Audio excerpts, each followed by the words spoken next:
मनाही नहीं। ये देखिए क्या लिखा है, बाइबल बांटना, धर्म प्रचार करना अपराध नहीं माना जाएगा। और इलाहाबाद हाईकोर्ट ने यहाँ पर बहुत स्पष्ट टिप्पणी के माध्यम से ये बताया है क्या कि सिर्फ बाइबल बांटना या किसी धर्म का प्रचार करना उत्तर प्रदेश के गैर कानूनी धर्मांतरण निषेध अधिनियम 2021 के तहत नहीं आता। 2021 में उत्तर प्रदेश से नया नियम कानून लेकर के आई थी, जिसके तहत दोस्तों आज हम ईसाइयों के लिए बहुत ही बड़ी खुशखबरी सुनाने के लिए जा रहे हैं। जब आप उस खुशखबरी को सुनोगे तो आप सभी बहुत ही खुश हो जाओगे और इस बात को सुनकर ईसाई विरोधियों के तो रोंगटे ही खड़े हो जाएंगे। इसलिए आप सभी उस वीडियो को पूरा ज़रूर देखें। आप सभी उस वीडियो को देख सकते हैं। चर्चा में क्यों आए, तो हाल ही में इलाहाबाद हाईकोर्ट ने एक अहम आदेश में स्पष्ट किया कि सिर्फ बाइबल बांटना या किसी धर्म का प्रचार करना उत्तर प्रदेश के गैर कानूनी धर्मांतरण निषेध अधिनियम 2021 के तहत नहीं आता। 2021 में उत्तर प्रदेश से नया नियम कानून लेकर के आई थी, जिसके तहत बोला जा रहा था कि धर्मांतरण अगर कोई करता है तो उसके खिलाफ कार्यवाही होगी। शायद जो लोग यहाँ पर कार्यवाही कर रहे थे उन्होंने ठीक से नियम कानूनों को पढ़ा नहीं। उसमें बहुत स्पष्ट तौर पर लिखा है कि प्रलोभन होगा, दबाव होगा, जबरदस्ती मारपीट करके, डरा धमका करके अगर यहाँ पर धर्म परिवर्तन कराया जाएगा तो वो गलत होगा। अदरवाइज हम उसको गलत नहीं मानेंगे, क्योंकि हमारे संविधान भी आर्टिकल 25, आर्टिकल 26 हो गया, इवन 28 तक आपको कहीं ना कहीं ये बात समझ में आती है कि धर्म का प्रचार प्रसार कर सकते हैं और जिस धर्म को भी आप मानना चाहते हैं उसको मान भी सकते हैं, अगर बस वहां पर कोई भी दबाव ना बनाया गया हो। प्रमुख बिंदु यहाँ पर कौन है, सॉरी क्या है, मतलब समझ लेते हैं कि कौन से जस्टिस है, कौन से जो है यहाँ पर न्यायाधीश रहे हैं। तो जस्टिस अब्दुल मोइन और जस्टिस बबीता रानी, अगर सिर्फ ये रहे होते तो थोड़ा सा विवादास्पद हो सकता था, लेकिन दो लोग यहाँ पर थे। इन्होंने पुलिस को फटकार भी लगाई। पुलिस को फटकार लगाने का एक वजह ये थी, जैसे पुलिस के पास लोगों ने कंप्लेन की कि भाई फला फला व्यक्ति है और यहाँ पर लोगों का धर्म परिवर्तन करा रहा है, तो पुलिस ने बिना जांच पड़ताल किए जाकर के उस जो है व्यक्ति के घर पर छापेमारी की और उसको उठा करके वो ले गए।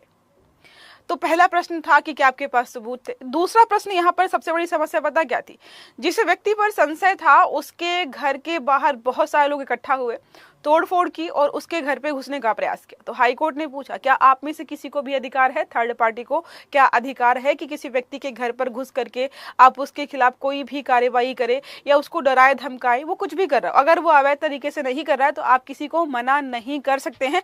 ये सारी चीजें यहाँ पर बोली गई हैं। FIR दर्ज होने के तुरंत बाद आरोपी को गिरफ्तार करने की जो कोशिश की गई है वो अपने आप में गलत बताया गया है। मामला उस याचिका से जुड़ा हुआ है जिसमें आरोपी ने FIR रद्द करने की मांग की थी। मतलब जिस व्यक्ति को पुलिस ने गिरफ्तार किया था उसने एक याचिका दायर की हाईकोर्ट में कि मेरे खिलाफ ये FIR दर्ज की गई है, आप उसको रद्द करवा दीजिए। वही पूरा मामला यहाँ पर चल रहा था। अब बात करते हैं टोटल कंप्लीट मामला क्या था, कहाँ से शुरू हुआ और कैसे कैसे चीजें हो रही थी।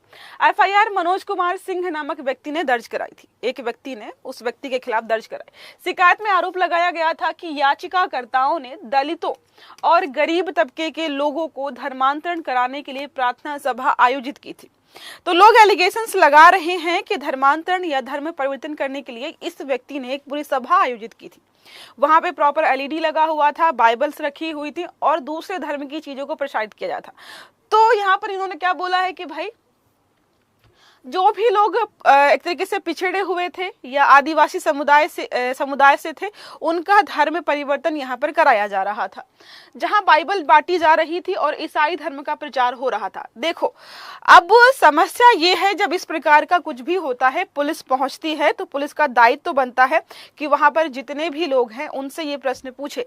अगर प्रश्न पूछने के दौरान एक भी उत्तर ये आता है कि मुझे जबरदस्ती बुलाया गया, अरे मुझे तो पैसे दिए गए, तब आप कार्यवाही ही कर सकते हैं। लेकिन इस मामले में क्या था कि एक भी गवाह सामने निकल करके नहीं आया जिसने इस प्रकार का स्टेटमेंट दिया हो कि मुझे जबरदस्ती बिठाया गया था या मेरा जो है या मुझे जो है लाभ का वादा करके यहाँ पर धर्मांतरण कराया जाता। तो अपने आप में ही ये मामला वहीं पर खारिज हो जाना चाहिए था, हाई कोर्ट तक जाना ही नहीं था।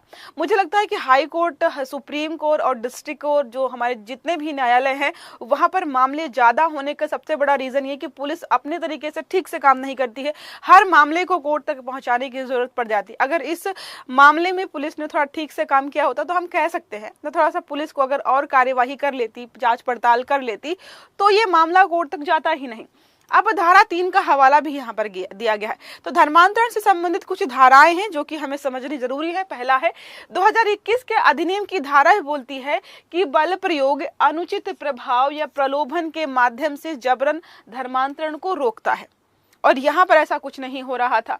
पीड़ित की उपस्थिति अनिवार्य होनी चाहिए। तो इसका मतलब है कि अगर आप किसी पे एलिगेशंस लगा रहे हैं कि धर्मांतरण हो रहा था, तो बहुत जरूरी है कि आप पीड़ितों को लेकर के आए कि ये 5 फला व्यक्ति हैं और इनका धर्मांतरण किया जा रहा था गैर कानूनी तरीके से। अब इस मामले में यहाँ पर कोई पीड़ित ही नहीं मिला। जब कोई पीड़ित नहीं है तो आप कैसे ये कह सकते हैं कि धर्मांतरण चल रहा था।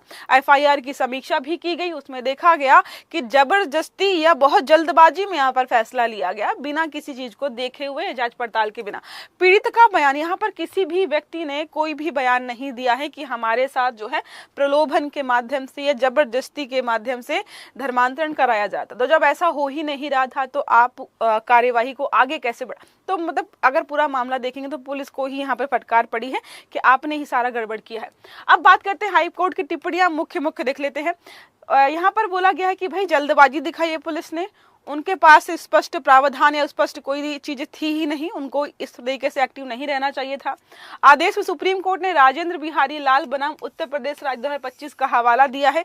कोर्ट ने शिकायतकर्ता से स्पष्टीकरण मांगा भी है कि कथित अपराध की जानकारी उसे कहां से मिली। जिसने शिकायत दर्ज की थी, जिसने एफआईआर लॉन्च की थी, उससे पूछा है कि तुमको कहां से पता चला कि इस फला व्यक्ति के घर में धर्मांतरण हो रहा है, वो भी गलत तरीके से। अब उससे जो है जवाब मांगा गया है, उसने आरोपी के घर पर भीड़ कैसे इकट्ठा की। आप बिना बात के, बिना सबूत के किसी व्यक्ति के घर पर भीड़ कैसे लेके जा सकते हो।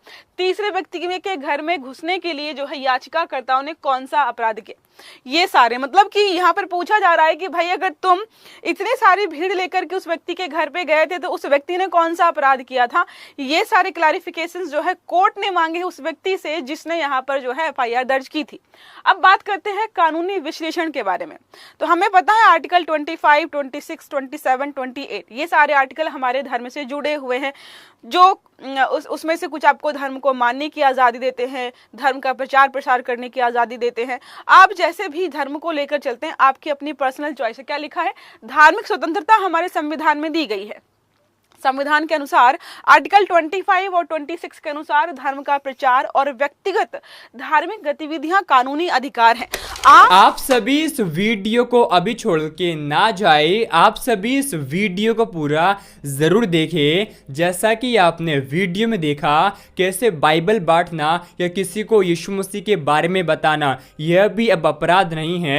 हम आपको बताना चाहते हैं, जैसा कि आप सभी जानते होंगे, कैसे पूरे भारत देश में मसीह सताव प्रतिदिन बढ़ता ही जा रहा है। जो लोग यीशु मसीह के नाम का प्रचार करते हैं, मसीही विरोधी उन्हें मारते और पीटते हैं। हम आपको बताना चाहते हैं, यीशु मसीह का वचन बताता है, सत्य को तुम जानोगे और सत्य तुम्हें स्वतंत्र करेगा। और यीशु मसीह का वचन तो यहाँ तक कहता है, यीशु मसीह के नाम के कारण लोग हमें सताएंगे। हम आपको बताना चाहते हैं, जो अंत तक धीरज धरे रहेगा उसी का उद्धार होगा।